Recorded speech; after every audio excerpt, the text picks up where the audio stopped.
What's up, interpreters?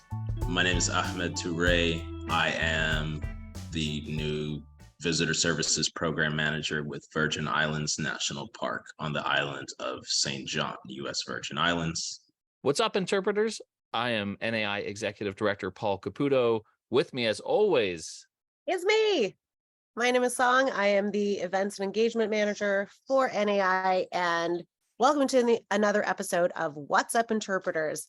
Ahmed, we are thrilled that you are here on this podcast with us. The first time I met you, and I think Paul too, was at the NAI National Conference in Cleveland.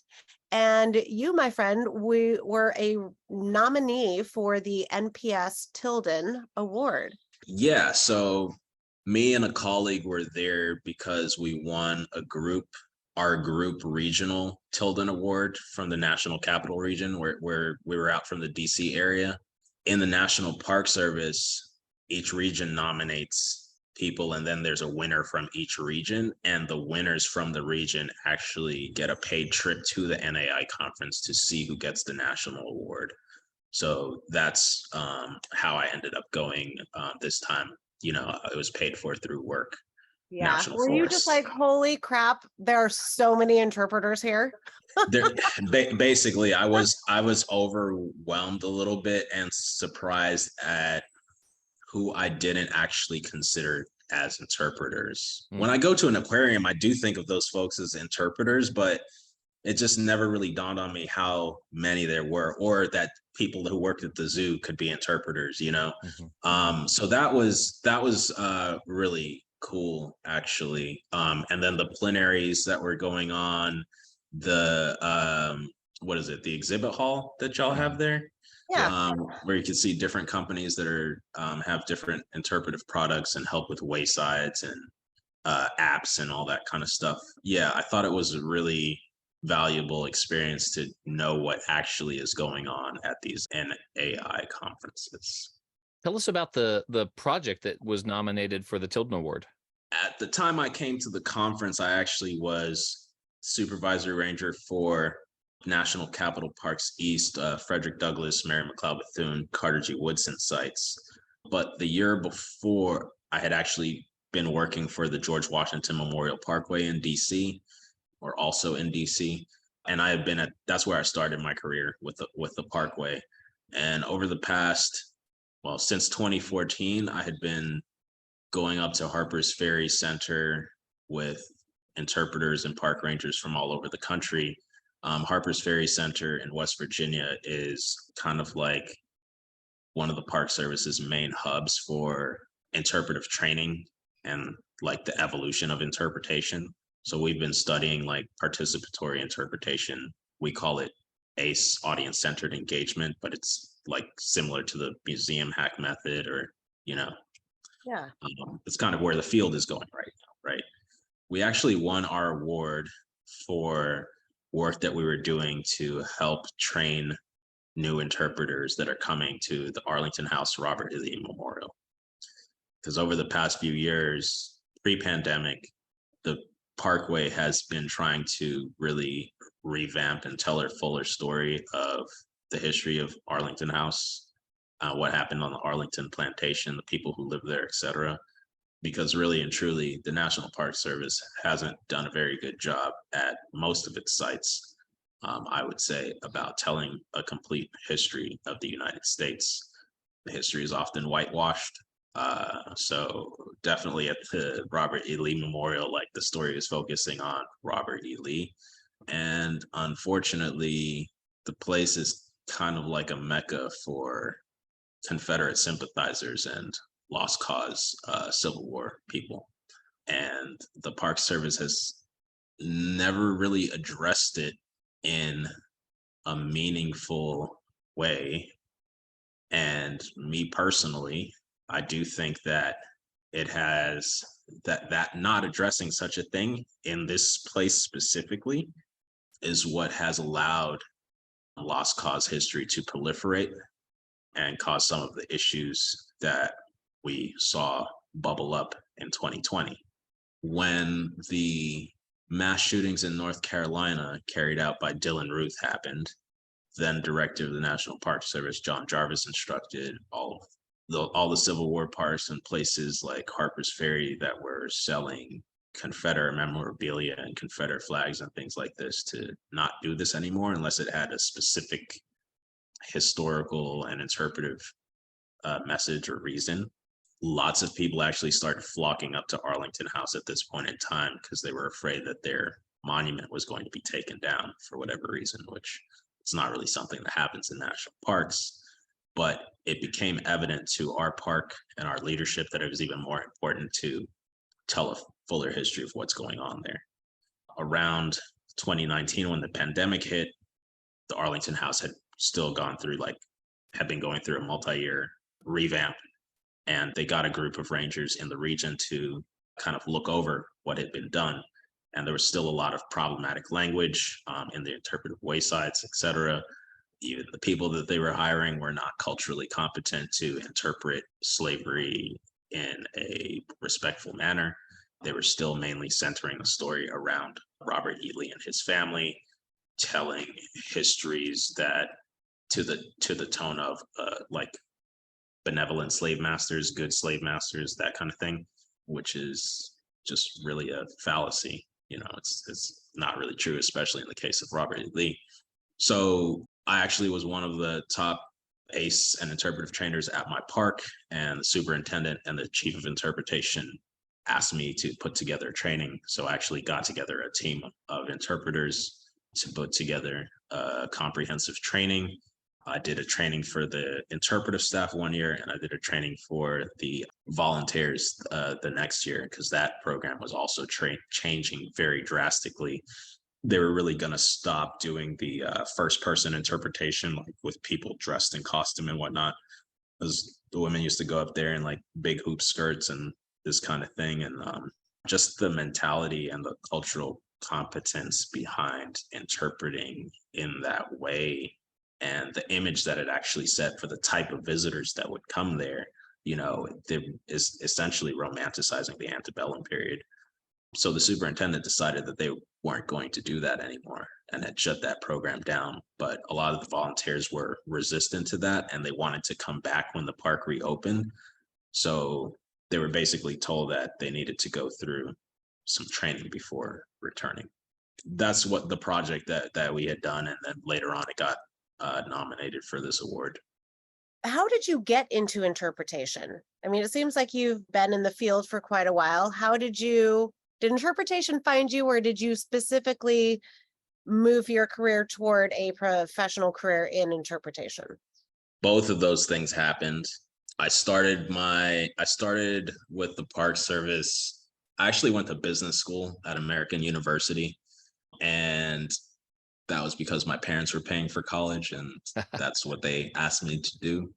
I wanted to be a graphic designer, so I decided to take a minor in graphic design while I was at AU. And instead of going to business internships like the other suits in my class, I was like, I need to find a design internship.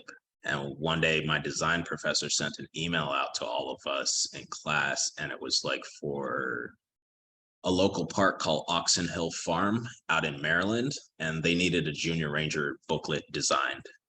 And I'd like being outside anyways. I grew up in a military family, so I also never really wanted to be like a civilian in that kind of way. I wanted to be a federal employee like my parents. So I saw that as a great opportunity to like use my design skills, get a college internship, and be outside all at the same time. And I love this. Yeah, I love this so much. It was an amazing experience. When I got there, the Rangers started telling me about interpretations. I learned a little bit about it. I took they never had a junior ranger book, so I wrote up all the activities. I took all the photographs. I drew illustrations. I designed the book. It was a hit.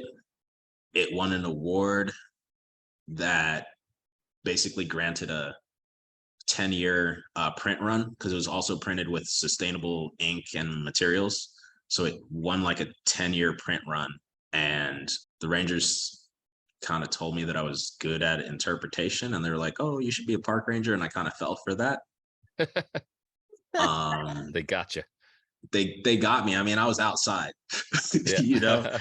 So after that, I still didn't really understand what interpretation was, because really, to me, I just like designed an activity book for kids. I saw what the rangers were doing when school groups would come to the park, but it still wasn't really clicking. One of the major things, though, that clicked for me is that I still had to do a lot of research to make this book. And I got a hold of, primary documents that was talking, because this place was actually plantation, and the plantation house that's on the top of the hill there, like they could see the burning of Washington, D.C. in the War of 1812. But so I'm looking through these records and I'm seeing like how they were referring to the enslaved people. And I'm understanding the socioeconomic complexities of what things were like, especially in the DC area, during the time of enslavement.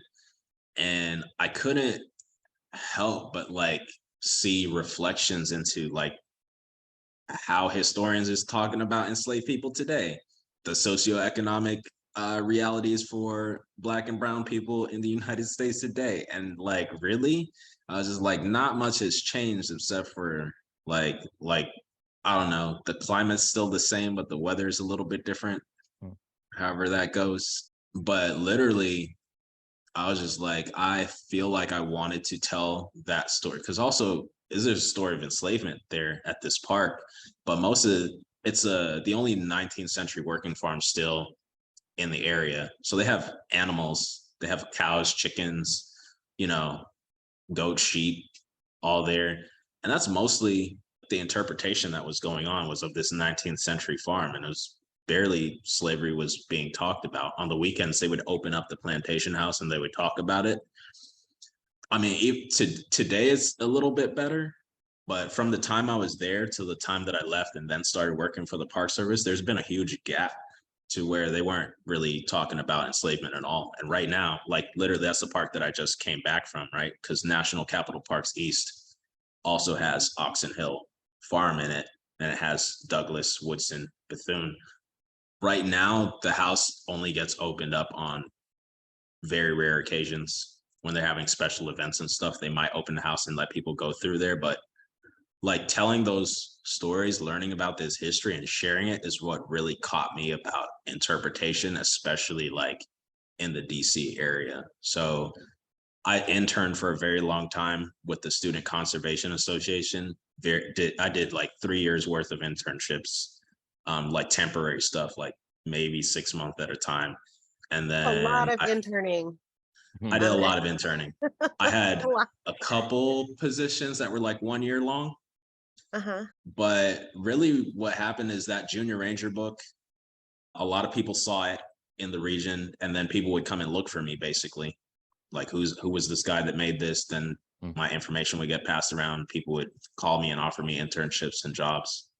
Internships, I should say, because it wasn't jobs really at that time. Then I started doing trail crews. And that's how I really got into the Park Service, because when I was doing trail work, I met this guy who was an ex-Marine sniper. And he told me that he did wildland firefighting. And I was like, well, what's that?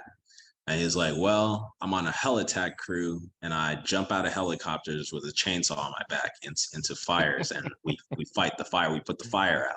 What? I think I saw that movie. Wild. That is right? Wild. That's what he said to me. And as a kid who grew up in a military family, going on helicopters on field day and well, not flying in helicopters, but like, climbing inside of helicopters and whatnot and seeing all this stuff. I didn't want to join the military. By the time I was out of college, I knew that I didn't want to join the military, that it doesn't match up with my value system. But this job that he was describing to me was like, that was it for me. So I actually chased that down. And one of my mentors along the way, right before I got into the Park Service, he used to be a wildland firefighter as well. And I told him like that was my goal. And he told me basically that if I was an interpretive park ranger, if I was able to get to be an interpretive park ranger, that's one of the most versatile jobs in the National Park Service, and that I should definitely be able to be a wildland firefighter, sometimes if I had the full-time job as an interpretive park ranger. And he said, like, there's no direct path in the National Park Service. Like, people kind of just get in where they fit in, and then they can go all kinds of different ways. But this position as an interpretive park ranger is like the one that really has the most variety of skills that you can do and obtain. So that's really what got me there. And then once I got an interpretive ranger position, it, like, all the stuff that I had learned at Oxon Hill and all the things that I had been seeing before really started to click. And I realized how important and powerful like interpretation was, especially for what I was not seeing and what I was not hearing being told in the parks. So you've been with the Park Service more than a decade. You've been in interpretation. You have this new role in the Virgin Islands. I don't mean to brag, but I'm actually recording this right now from Ocean City, New Jersey. I'm on the Jersey Shore, so we're both in sort of cool tropical locations right now. But with your new role in the Virgin Islands, so much of the work that you've described has been so important in terms of telling inclusive stories and advocating for social justice and making sure that the issues that we need to remember, the stories that we need to remember, are being told. How are you carrying that work forward now in your new role in the Virgin Islands? Everything I've been doing has culminated to this point. My cultural background, my mother's family is from Dominica, lower down in the Antilles. And they immigrated to the US via the Virgin Islands back in the 60s, 70s. And my family's been here ever since. The three islands of the US Virgin Islands is St. Thomas, St. John, and St. Croix. And my family's mainly been on St. Thomas, but I have family on all three of these islands.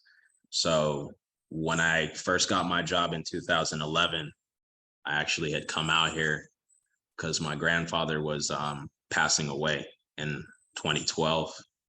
And I came out here and I visited St. John because I wanted to see what the park was like. I took a look at the visitor center. I wanted to also see what the interpretation was like. And it was like many other places I'd been. And the ranger that I encountered who took me on the Reef Bay hike, I went on a Reef Bay hike with a group of visitors. I didn't tell anybody I was a park ranger at the time. I just went as a visitor. I was actually really impressed by, how she presented the historical information, but I didn't necessarily see what she was saying reflected in the brochure, reflected in the visitor center, etc. So I always had a goal to come work here at some point. And really, I just wanted to be a park ranger in the field. But all my time in 2014 and beyond, like learning about the evolution of interpretation, learning about how to train other people, and just following along with what's going on in the industry, was just so that whenever there were job openings and I had an opportunity to be an interpretive ranger here, that, I was hoping that with my skill set, nobody would be able to beat me out. And it just so happened that the chief position came open. And honestly, the chief position out here hasn't been filled permanently for 10 years or so. So I was just like, let me put my resume in. I wasn't necessarily ready to leave my other park, but whenever I get a new position, I give it a couple years, and then I just like test my resume out just to see what gaps I need to fill for the next position. So that's really all I was doing. But I got called up for an interview, and when I was offered the job, I definitely was ready to come with the skill sets that I've built up. I have had great mentors and a great network in DC and across the country. So really, everything that I've been talking about and whatnot, that's exactly what I'm doing here. It's after Hurricanes Irma and Maria, the division and the park really like lost a lot of people. So there was only one full-time permanent park guide here when I got here. They shifted another student trainee over, so it was like a pathway student. So there's really only 2 people on the division. I've hired a couple people. We're changing out waysides at the Annaberg plantation. Like, there's a lot of things going on here right now. It's a really critical time for Virgin Islands National Park. But yeah, so the whole skill set that I've built up over these past 12 years has prepared me for this, and I feel blessed and ready to, you know, face the challenges that I know are here. I definitely didn't come here ignorant of the challenges that this park has. Well, I've been to St. Thomas, Ahmed, and I guarantee after this podcast drops, you're going to get so many more friend requests from NAI members to come visit and to be your friend. And I think this is super exciting work that you're doing. And I love to hear your career story because, you know, it's definitely, like you said, there's so many different types of interpreters, as you saw at National Conference. You can take these skill sets literally anywhere. And I love that. But I do think it's so sad. I could talk to you like for hours and hours, but I think we better wrap it up. All right. So what we do here, and we've tried this a number of times, we're yet to really nail it, but we try all 3 really at the good. same. We're gonna nail it right now. We're gonna nail this one. So Ahmed, thank you again for being here, and it was great to chat with you. Great to hear your story. Hope to see you in Little Rock. And interpreters. That's what's up. That was pretty good. That might be our best one yet. Thank you so much. This really was so much. So fascinating to hear your story. Absolutely. Thanks so much for the invite. Thanks for having me.